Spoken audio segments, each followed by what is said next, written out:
이 같은 상황이 심화될수록 네이버 파이낸셜 향한 규제 우회 논란과 또 약간 금융당국이 좀 적극적으로 나설 가능성도 높아질 거라고 이렇게 보고 있습니다.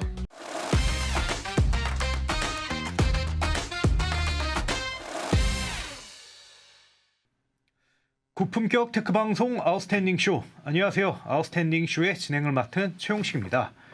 네이버의 금융 계열사인 네이버 파이낸셜이 증권사들과 손을 잡고 웹 트레이딩 시스템이라는 거를 내놓으려고 했습니다. 그런데 그 서비스 출시가 미뤄지고 있다고 하는데요. 그 이면에는 증권업계의 반발과 그리고 네이버가 고민하는 규제 이슈가 있다고 합니다.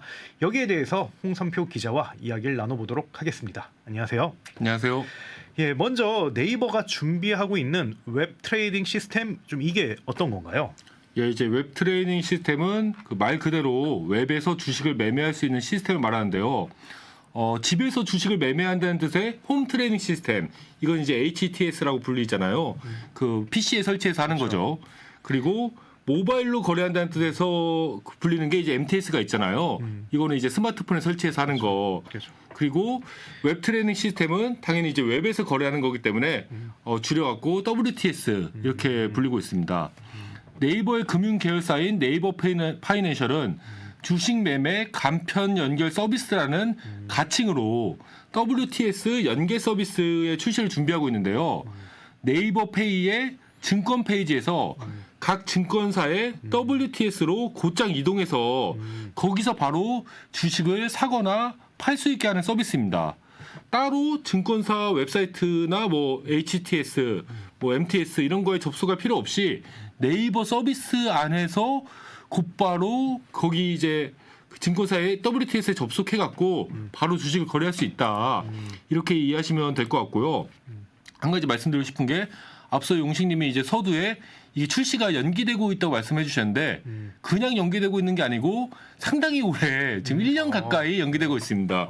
이미 그 개발은 거의 다 마쳤고 원래대로였으면 뭐 원래 업계에서는 올해 초쯤이면은 나올 거다 이렇게 예상했었는데 이게 여러 가지 지금부터 말씀드릴 이슈가 있어갖고 거의 이제 1년 가까이 그 출시가 지연되고 있습니다. 좀 이렇게 좀 출시가 지연되고 있는 이유가 뭔가요?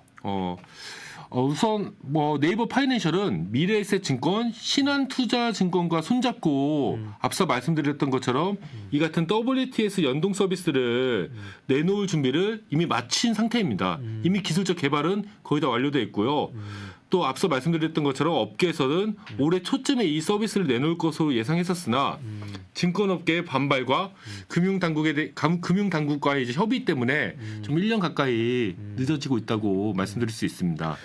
여기서 좀 한 가지 짚고 넘어가면 좋을 것 같은데 좀 네이버가 미래에셋 증권하고는 굉장히 가까운 관계죠. 미래에셋 그룹하고는 굉장히 뭐 피를 섞었다고도 사실 표현할 수가 있는 거죠. 2017년에 네이버와 미래에셋증권은 각각 5천억 원의 그 자사주를 교환했습니다. 네이버도 미래에셋증권한테 5천억 원어치 자신들의 주식을 주고 미래에셋증권도 5천억 원어치 주식을 네이버한테 준 건데 이에 따라서 미래에셋증권은 네이버 지분의 1.71%를 네이버는 미래에셋증권 지분의 7.11%를 보유하고 있습니다. 거의 이제 피를 섞었다고 볼 수 있는 것처럼 아주 강고한 혈맹이다. 이렇게 볼 수 있을 것 같습니다. 실제로 뭐 CMA 통장도 내놓고 뭐 여러 가지 제휴 결과물을 내놓은 것으로 알고 있긴 합니다. 그런데 네이버가 이런 상황에서 갑자기 좀 WTS라는 걸 내놓는 그런 이유가 무엇인가요? 앞서 말씀드렸던 것처럼 WTS를 이용하시면 별도의 애플리케이션을 설치하지 않아도 웹사이트를 통해서 그냥 쉽게 그냥 주식 거래를 할 수 있는 거잖아요. 그리고 최근 1, 2년 사이 이 WTS를 둘러싼 증권사들 간의 경쟁이 되게 격화되고 있습니다. 토스증권이 기존보다 편의성을 크게 높인 WTS를 출시한 게 이 경쟁 격화의 결정적인 계기가 됐다는 게 업계 관계자분들의 설명인데요. 이렇게 토스가 이제 WTS를 바탕으로 고객들을 쫙쫙 이렇게 끌어모으는 모습을 보면서 여러 증권사들도 이러면 우리도 가만히 있으면 안 되겠다. WTS 우리도 약간 WTS를 잘 개발해갖고 잘 내놓은 다음에 이 고객 유치에 힘써야겠다. 그런 판단을 내린 거죠.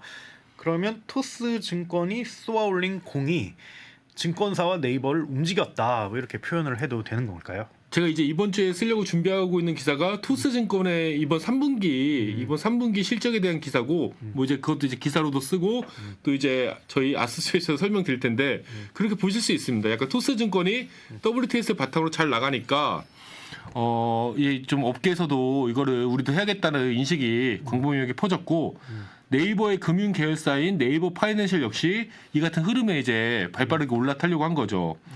네이버 페이 증권 화면에서 클릭 한 번으로 제휴 증권사의 WTS를 이동해서 곧바로 이제 주식을 거래할 수 있게 하는 그런 서비스를 제공하고 그 다음에 이제 증권사로부터 그 네이버 플랫폼에 입점하게 해준 대가로 네이버의 전형적인 전략이잖아요. 그렇죠. 마케팅비, 광고비, 뭐 수수료 이런 거 받아갖고 이익을 좀 얻겠다. 굉장히 네이버다운 전략이라고 볼 수 있습니다. 뭐든지 이제 좀 약간 핫해지는 게 있으면은 그걸 이제 플랫폼 안에 우리 플랫폼 안에 와서 해라 한 다음에 뭐 약간 마케팅비도 좀 쓰고 광고도 좀 많이 하고 또 특정 상품 같은 경우에는 이제 수수료도 좀 우리가 가겠다. 뭐 용식님이 더 잘 아시잖아요. 뭐 이런 거는.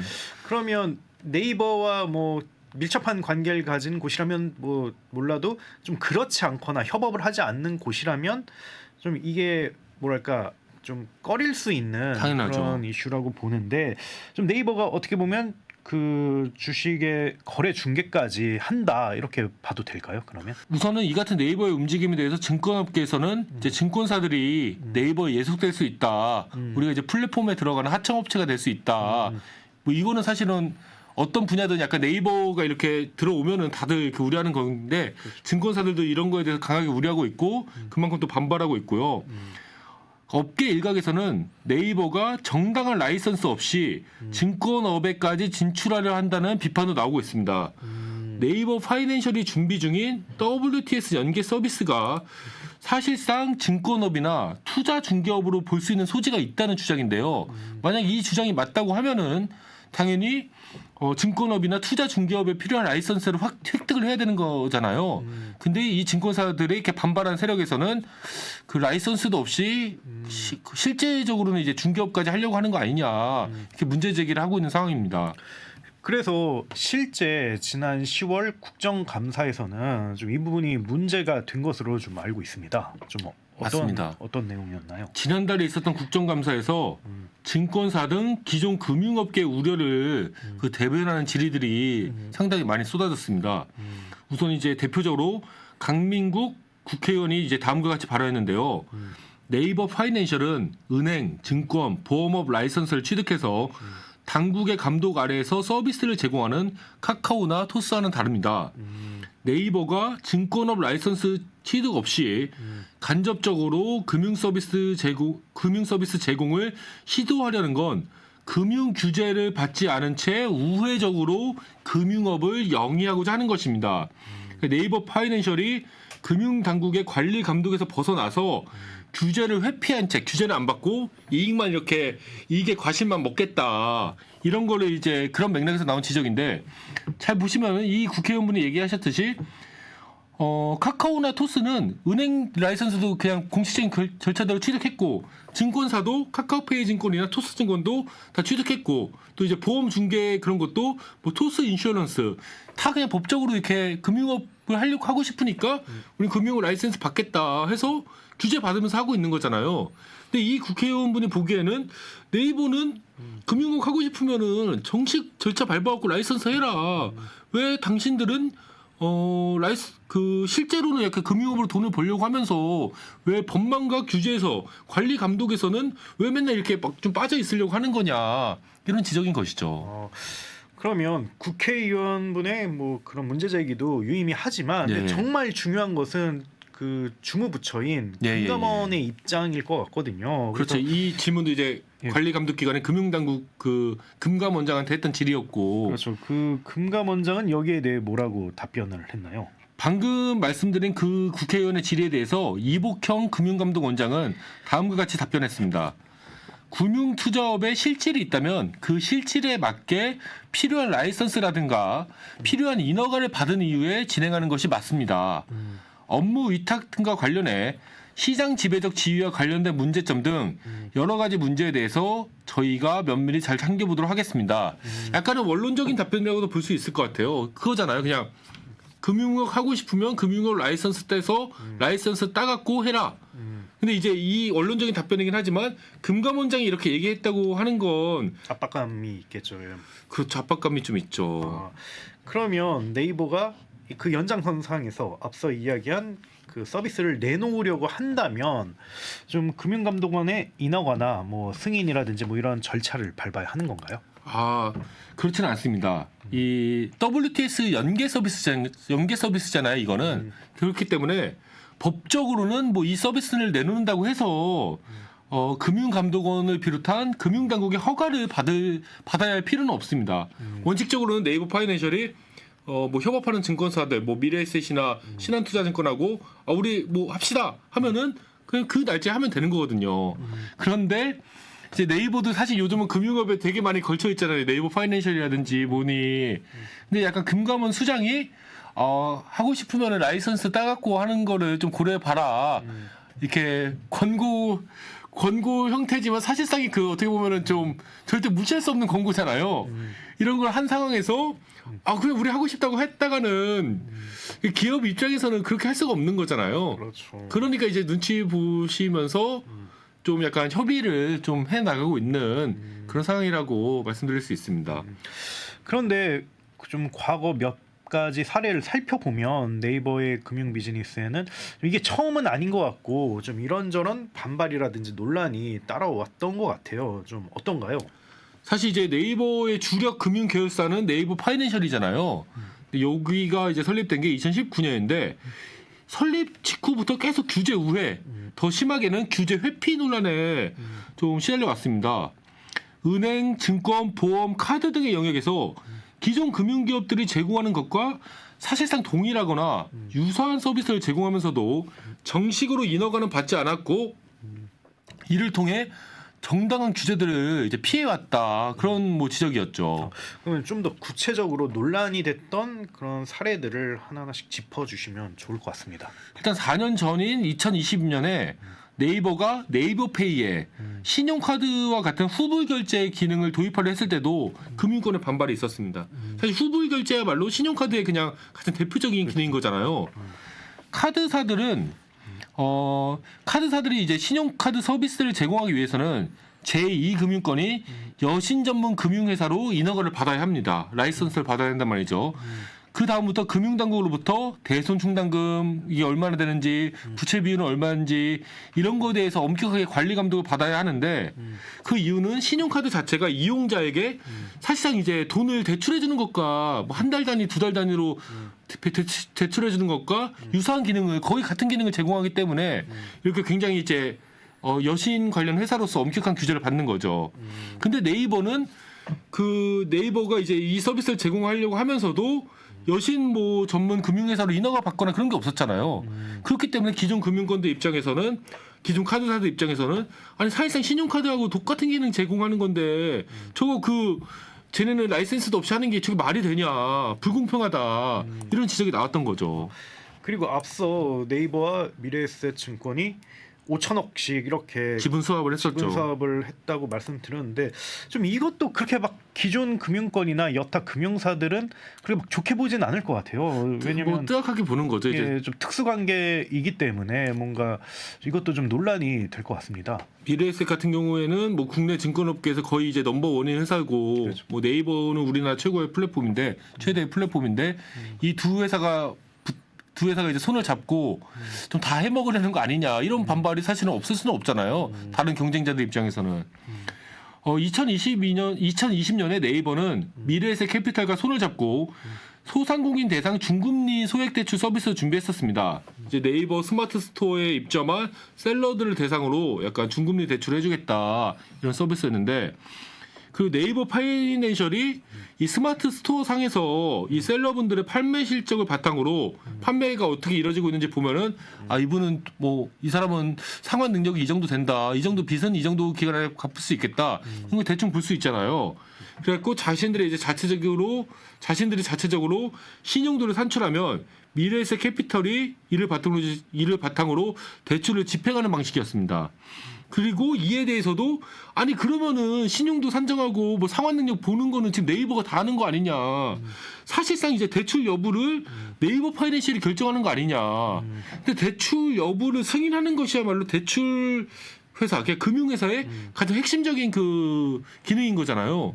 근데 네이버가 사실상 금융회사의 그 역할을 완전히 하고 있다. 네이버 캐피털은 그냥 돈만 이렇게 싸주는 곳이고 실질적으로 이제 상환 능력, 뭐 대출 가능 여부 심사 그런 거 네이버가 다 하는 것 같다. 이런 지적이 또 나왔었죠. 그리고 앞서 잠깐 용식님께서 잠깐 말씀해 주셨는데 네이버가 처음에 미래에셋 증권과 손잡고 그 네이버 통장을 내놨을 때도 사실 근데 이 네이버 통장 같은 경우에는 원금 손실 가능성이 뭐 낮은 편이긴 하지만 분명히 원금 손실 가능성이 있고 예금자 보호법의 적용을 받지 못하는 CMA 통장이었거든요. 그 당시에는 이제 CMA 통장이었는데 CMA 통장이면 CMA라고 정확하게 설명해야 될 거잖아요. 근데 이제 그런 설명 없이 초반에는 네이버 통장이라고 이런 식으로 약간 홍보를 하니까 이걸 또 다른 금융사들이 봤을 때는 아니 이거 원금 손실 가능성도 있고 이게 또 예금자 보호도 적용 안 되는데 네이버 통장이라고 하면 사람들은 다 네이버 이름만 믿고 정기예금이라고 그냥 일반 그 자유이체금 통장으로 생각할 거 아니냐. 이것도 말이 되냐. 또 이제 강력하게 또 이제 반발하셨었죠. 다른 데서는. 그 반발이 어느 정도는 좀 타당성이 있는 것 같긴 해요. 저도 이게 막 그냥 기존 플레이어들이 막 손잡고 막 그 누구를 이제 막 일방적으로 매도하기 위해서 하는 공격이라고는 생각되지 않아요. 왜냐면은 타당성이 있거든요. 그렇죠. 금융업이 사실 라이센스업인 본질적인 이유가 사실 있는 거잖아요. 근데 그거와 좀 대치가 되니까. 네. 유독 금융자회사인 네이버 파이낸셜을 두고 규제 우회 논란이 벌어지는 건 말씀하신 것처럼 금융업이 기본적으로 라이선스에 기반한 규제 산업이기 때문인 거죠. 라이선스라는 그 회사를 바탕으로 안정적인 수익을 올릴 수 있다는 장점이 있지만 그것도 반대급부로 그만큼 준수해야 되는 규제들도 꼼꼼하고 까다롭고 또 정기적으로 또 심사도 받아야 되잖아요. 그런데 네이버 같은 경우에는 이런 거는 이제 규제는 좀 피해가면서 금융업의 그 과실만 챙기려 한다. 이런 삐딱한 시선들이 사실 있는 게 사실인 거죠. 그리고 뭐 대주주 적격성 문제도 예, 좀 예. 있는 것으로 알고 있습니다. 실제로 뭐 그것 때문에 뭐 카카오의 경우 굉장한 뭐 이슈에 그 휘말리기도 했고 예, 예. 좀 그건 좀 어떻게 보시나요? 여러 규제 중에서 또 이제 대주주 적격성 규제 같은 것도 금융기업에는 적용되는 거잖아요. 금융회사 지배구조법 등의 법률에 따라서 금융회사의 이제 최대 주주가 5년 이내에 금융 관련 법령 위반으로 벌금형 이상의 처분을 받을 경우 금융당국의 시장 명령을 거쳐 10% 이상 보유한 지분을 모두 처분하도록 되어 있습니다.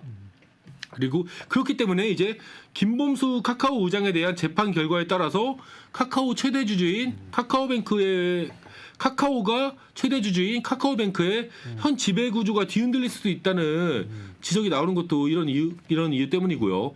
말씀하신 것처럼 굉장히 이제 대주주 적격성 같은 엄격한 기준까지 적용되고 있는데 네이버는 이제 금융사로 등록 안 했기 때문에 이런 거에서 다 자유로운 거죠. 지금 현재로서는. 그렇기 때문에 이제 기존 금융사들이 좀 우리는 이렇게 막중한 규제와 관리 감독을 받으면서 이렇게 영업을 하는데 저기는 그런 규제는 하나도 안 받고 근데 이제 그 금융사들 지적도 확실히 타당성이 있는 게 뭐 공평성의 문제가 그 문제뿐만 아니라 사실 규제라는 게 사실은 금융업이 사실은 우리 그 개개인의 경제 생활과 국가 전체 그 경제에 미치는 영향이 굉장히 크잖아요.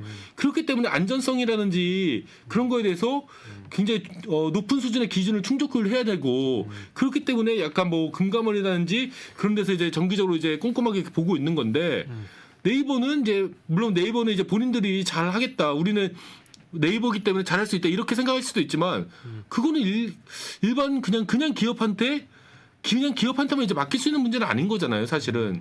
그렇기 때문에 이 부분에 대해서는 이게 불합리한 규제다. 아니면 이제 기존 금융사들이 약간 좀 일방적으로 매도하고 있다. 이렇게 보기는 좀 힘들지 않나 하는 생각도 그렇군요. 그런데 아마 네이버가 무엇보다도 이걸 잘 알 것 같아요. 이 리스크를 그리고 이 비판을 알 것 같은데 그래서 어떻게 보면 직접 라이센스를 취득해서 그 금융사를 설립할 수도 있잖아요. 충분히 네이버는 뭐 자금도 되고 돈도 그런, 되죠. 예, 뭐. 여건이 다 되는데 좀 그러지 않는 이유가 좀 무엇인가요? 사실 뭐 카카오나 토스의 경우 금융업을 통해서 사실 엄청난 성공을 거뒀잖아요. 그래서 그렇죠. 이걸 좀 네이버도 한다면 굉장히 회사 성장에 확실한 모멘텀이 될 것 같기도 하거든요. 좀 네. 이거에 대해서는 좀 어떻게 보시나요? 일단 그 이유는 네이버가 직접 라이선스를 취득해서 금융업에 나서지 않는 이유는 플랫폼의 경쟁 우위에 초점을 맞춘 비즈니스 전략, 이게 전략적인 판단이다. 이 부분이 하나 있고요. 과거 경험으로부터 형성된 규제 회피 성향, 이 두 가지로 나눠서 살펴볼 수 있을 것 같습니다. 우선 실리적인 관점, 전략의 관점에서는 네이버는 본인들이 직접 금융업에 진출하는 것보다 그냥 이런 식으로 플랫폼으로 하는 게 더 유리하다고 판단하고 있는 것 같아요. 국내 시장에서 압도적인 점유율을 갖고 있는 거잖아요. 네이버가 뭐 뭐니 해도 그래도 아직 네이버죠. 그런 플랫폼인 만큼 여러 금융기업들과 제휴해서 그들이 이제 소비자들과 만날 수 있는 접점을 제공하고 이 과정에서 뭐 판매 수수료, 마케팅 수수료, 광고 수수료를 취하는 게 훨씬 더 낫다. 괜히 우리가 금융업 만들어서 금융사 만들어 직접 하는 거는 소탐 대실이다. 이렇게 바라보고 있는 것 같습니다. 물론 뭐 금융사를 차리면 뭐 전체 거래액이라든지 규모는 커지겠지만 이 리스크가 좀 뭐랄까 감당하기 어렵거나 좀 꺼리니까 그냥 매대를 제공해주고 예. 여기서 그냥 스스로 하는 게 이런 종합적인 판단에서 낫다 뭐 이런 거라고 볼 수가 있는 거죠. 그리고 또 한 가지 생각해 보아야 할 점이 있는데요. 만약 네이버가 직접 금융사를 설립할 경우 동종업계 기업들이 네이버 플랫폼에 입점하는 거 꺼릴 수도 있잖아요. 네이버가 상품 중개 과정에서 획득한 정보를 본인들 산하 금융회사를 위해 사용할 수 있다. 우리 정보를 저쪽한테 줄 수도 있다. 저쪽한테 세뇌갈 수 있다. 이런 우려도 분명히 있을 수 있고 또 이제 경쟁업체를 우리가 왜 키워줘야 되냐. 이런 우려가 기존 금융사들한테서도 나올 수 있는 것이니까요. 그러면 네이버는 앞으로도 계속해서 수수료, 뭐 광고, 마케팅비 좀 이런 방식으로 수익을 낼 계획인가요? 좀 어떻게 보시나요? 일단은 현재 네이버 파이낸셜은 대출, 예적금, 신용카드, 보험 등 여러 금융사의 여러 금융 상품을 한 자리에서 비교해 볼 수 있도록 하는 서비스를 운영하고 있습니다. 그리고 앞부분에서 살펴본 것처럼 앞으로는 주식 매매 간편 연결 서비스처럼 WTS 연계 서비스처럼 주식 투자 영역으로까지 플랫폼을 확장해 나갈 계획인데요. 보험 등 일부 상품의 경우 이렇게 플랫폼을 통해 거래가 성사되면 판매액의 10%대가 보험사들이 10%대를 보험사들이 플랫폼에 수수료로 지급하고 있습니다. 그러니까 이런 식으로 지금 이제 수수료 수입을 거두고 있는 것이죠. 네이버 입장에서는 라이선스를 취득해서 금융사를 설립한 다음에 많은 규제를 지켜나가면서 돈을 버는 것보다는 최대한 많은 금융사들을 이제 플랫폼에 입점시켜갖고 그 회사들끼리 경쟁시키는 방식으로 판매 수수료와 뭐 마케팅 광고비를 취하는 게 훨씬 더 이익률이 높다고 판단한 것 같습니다. 그리고 앞으로도 당연히 이런 방식으로 사업을 추진해 나갈 것으로 예상되고 있고요. 뭐 제 생각으로는 테크 기업들이 전반적으로 규제에 대해서 좀 학을 떼는 경향이 있는데 당연히 그럴 수밖에 없겠죠. 근데 좀 네이버는 유독 심한 것 같아요. 규제에 대한 뭐랄까 두려움이라든지 거부감이라든지 이런 게 무척 큰 것 같은데 좀 이러한 성향이 네이버가 뭐랄까 규제 사업인 금융업에 진출하지 않는 이유다 이렇게도 해석을 할 수가 있을까요? 그 IT 업계 일각에서는 규제 산업으로 진출하지 않는 것이야말로 네이버의 큰 전략이다, 기본 전략이다 이렇게 바라보고 있습니다. 그리고 이 같은 분석을 뒷받침해주는 근거로는 그 인터넷 은행의 사례를 좀 들 수 있는데요. 네이버는 2010년대 초중반에 인터넷 은행 설립 논의가 나왔을 때부터 다음 카카오와 함께 가장 유력한 후보 기업이었잖아요. 뭐 그 당시도 그렇고 지금도 그렇지만 그 당시에도 네이버는 이제 한국을 대표하는 IT 기업이었고 또 전통적인 재벌 대기업이 아니라 비교적 등장한 지 얼마 되지 않는 신생 대기업이었던 만큼 뭐 재벌의 특혜를 제공한다 이런 논란에서도 좀 벗어날 수 있었던 거잖아요. 실제로 인터넷 은행의 경우 재벌이나 뭐 대기업보다는 아니면 그냥 뭐 신생기업 IT 기업에게 기회를 준다 뭐 이런 공감대가 분명히 있었고 그래서 있었죠. 여기에 따라서 뭐 토스가 굉장히 뭐랄까 수혜를 본 것도 있고 네. 그런 측면에서 네이버도 마음만 먹었으면 좀 할 수 있을 것 같기도 충분히 할 수 합니다. 있었죠. 뭐 예. 카카오도 하는데 네이버 못할 리는 없잖아요. 그렇죠. 예. 그 인터넷 은행을 새롭게 도입해서 기존 은행들 사이의 그 혁신 경쟁을 유도하고 이를 통해 뭐 소비자들에게 돌아가는 혜택을 대폭 늘리겠다. 이게 인터넷 은행의 도입 취지였잖아요. 그렇기 때문에 그 정부에서도 인터넷 은행에 한해서는 산업자본의 은행 지분 보유를 최대 34%까지 가능하게 하는 등 상당히 큰 인센티브를 줬습니다. 그 인터넷 은행 안에서는. 그리고 카카오뱅크의 경우 실제로 이렇게 든든한 이제 라이선스를 바탕으로 요즘 그 실적이 좋잖아요. 매출도 그렇고 영업이익도 그렇고 다른 요소들 때문에 좀 주가가 좀 안 좋아서 그렇지. 하지만 이런 여러 가지 이제 장점들에도 불구하고 네이버는 결국은 이제 인터넷 은행에 출사표를 던지질 않았습니다. 인터넷 은행을 한다고 도전 안 했죠. 인터넷 은행 설립을 통해서 얻을 수 있는 이익보다 그 은행 같은 진짜 규제 산업의 최고봉에 해당하는 그 업계에 들어갔을 때 그룹 전체 차원에서 감당해야 되는 불이익이 더욱 크다. 이렇게 바라봤다고 말씀드릴 수 있죠. 그럼 좀 이런 해석도 가능할까요? 그 네이버가 창사 이래 한 26년 뭐 이렇게 지난 것 같은데 97년, 98년에 네, 근무해 보니까요. 그래서 지금 막 이런저런 뭐 풍파와 그런 경험들이 있잖아요. 그래서 이게 어떻게 보면 하나의 경영 방침으로 정해졌고 이게 이번 사태에 영향을 미치고 있다. 좀 이런 해석도 가능할까요? 저는 충분히 가능하다고 보고 합리적인 그 분석이라고 봅니다. 네이버의 뿌리 깊은 규제 회피 성향은 특히나 이제 2000년대 말부터 2010년대 초중반까지 네이버가 진짜 그때 혹독하게 이제 골목상권 그 논란에 휩싸였잖아요. 엄청나게 뭐 정치권부터 시작해갖고 시민단체 거의 그 당시에는 분위기가 약간 악의 제국, 스타워즈의 악의 제국 같은 뭐 녹색 제국 같은 이렇게 비춰졌었는데 그 당시에 진짜 엄청나게 이제 집중 포화를 받으면서 영순위 규제 대상으로 지목됐었던 경험이 네이버 경영진에게 이 절대로 우리는 규제 산업에 진출하지 않는다. 이런 인식을 좀 전 심어졌을 가능성이 상당히 높다고 보고요.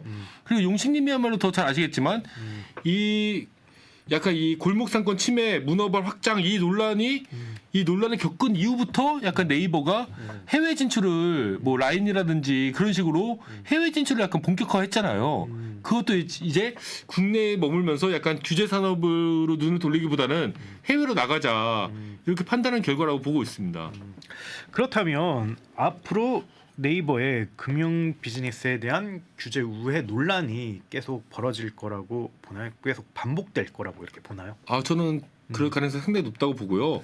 앞으로도 이제 네이버가 직접 라이선스를 취득해서 뭐 은행이니 증권사니 뭐 보험 중개업이니 이런 거 나설 가능성은 상당히 낮다고 보고 있습니다. 그리고 이에 따라서 이제 네이버 파이낸셜을 둘러싼 규제 우회 논란은 더욱더 거세질 거라고 저는 생각하는데 왜냐하면 네이버의 그 플랫폼에 참여하는 금융회사들이 늘어날 수밖에 없다고 보거든요. 점점. 왜냐하면 미래에셋하고 신한투자가 하면은 뭐 다른 데도 이제 막 대형들도 이제 들어갈 거고 그럼 소형사들도 가만히 있을 수 없으니까 소형사들 들어가고 그리고 이제 들어가는 상품 유형도 다양해지고 막 그러면은 네이버라는 플랫폼의 영향력은 강화될 수밖에 없고 이에 대한 이제 반발도 더 심해질 수밖에 없다고 생각합니다. 네이버가 일단은 금융회사들을 플랫폼에 가두리 양식하는 데 성공하면 아마 이제 더 많은 비용을 자신들의 플랫폼 안에 플랫폼 통해서 지출하도록 그 구조를 분명히 그렇게 짤 거고요. 이거는 이미 증명된 사실이라고 저는 생각하고 있습니다. 그렇죠. 사실 뭐 이런 뭐 흔히 말해 좀 안 좋은 이야기를 가두리 양식 전략은 뭐 검색 쪽이라든지 아니면 네이버 서비스 안에서 입증된 전략이고 그 어떻게 보면 안정적으로 수익을 보장해준 전략이다. 뭐 이렇게 봐도 되겠죠. 그리고 그 한 가지 여기서 알고 계셔야 하는 게 그 금융 상품의 판매 수수료와 중개 수수료는 법적으로 그 최고 수수료율이 정해져 있어요. 상한이 있어요. 법에서 정한 상한 이상을 못 받아가는데 금융 상품에 대한 광고 비용은 이 제한이 없습니다. 광고 비용 얼마나 쓰든지는 개별 회사들이 판단의 일이라는 게 이제 판단의 일이라는 거죠. 그렇기 때문에 플랫폼에 입점하는 금융회사들이 많아질수록 회사 간의 그 경쟁은 치열해질 수밖에 없잖아요.